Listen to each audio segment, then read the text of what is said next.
there deepens. Well, let's bring you more now on our top story, the big story this week. The author of the report into looting at VBS says the bank can't be saved and is corrupt and rotten to the core. Well, eNCA Zikhona Tshona is following that story for us and joins us from Thohoyandou in Limpopo, where many customers there have lost their life savings. Zikhona, very good morning to you. Yes, and since the entire story of VBS started months ago, where we heard about the state of the bank and what was going on there, you actually spoke to many customers who were queuing at the time to see what was happening with their money.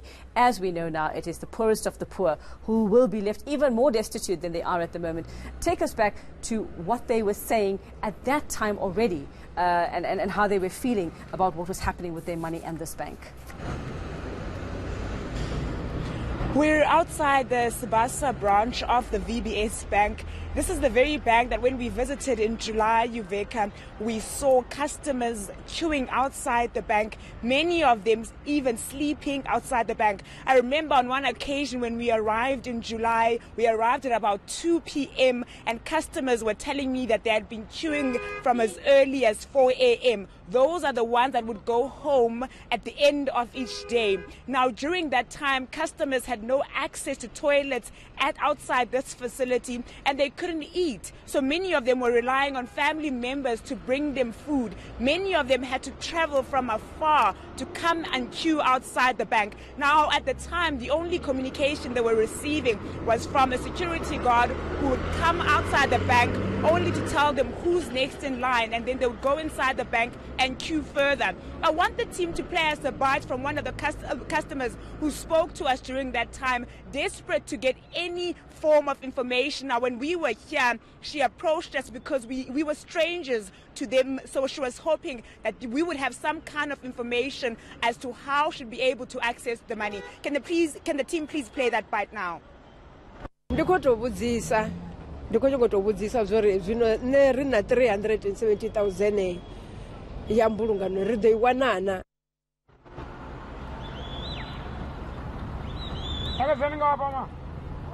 Now, Uveka, coming back here now, the mood is still the same. People are still heartbroken.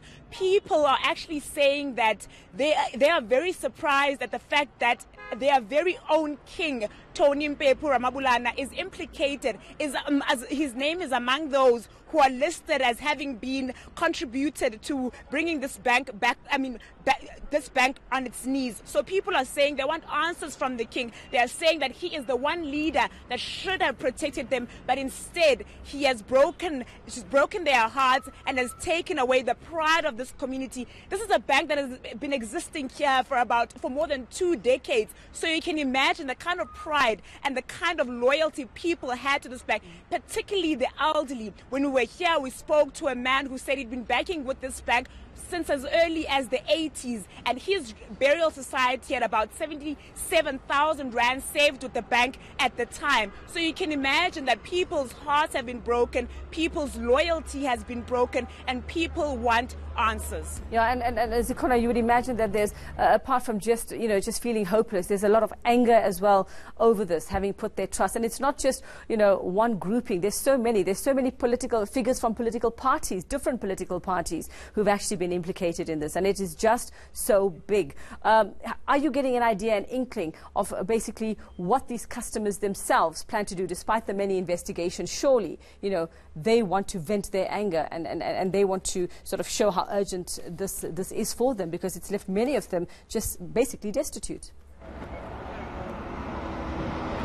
A lot of people, particularly young people, have taken to Facebook, social media, to express their anger at their leaders. We know that the mayor of this very district that we are in, the Vembe municipality, is also among those listed in those that have committed fraud at this bank. People are also saying that the list of names in that report are people that are known to this community. These are people that were living very lavish lives, and they were rolling with the king, as one of the minority shareholders of the bank told me yesterday. He was saying that they used to see these people regularly at events with the king, and they were living very lavish lives, driving expensive cars, living in big houses, and they've always wondered, where did all this money come from? And now it turns out that they were actually taking away from the very people that had entrusted them with their savings. Now you can imagine this community, the intention of this bank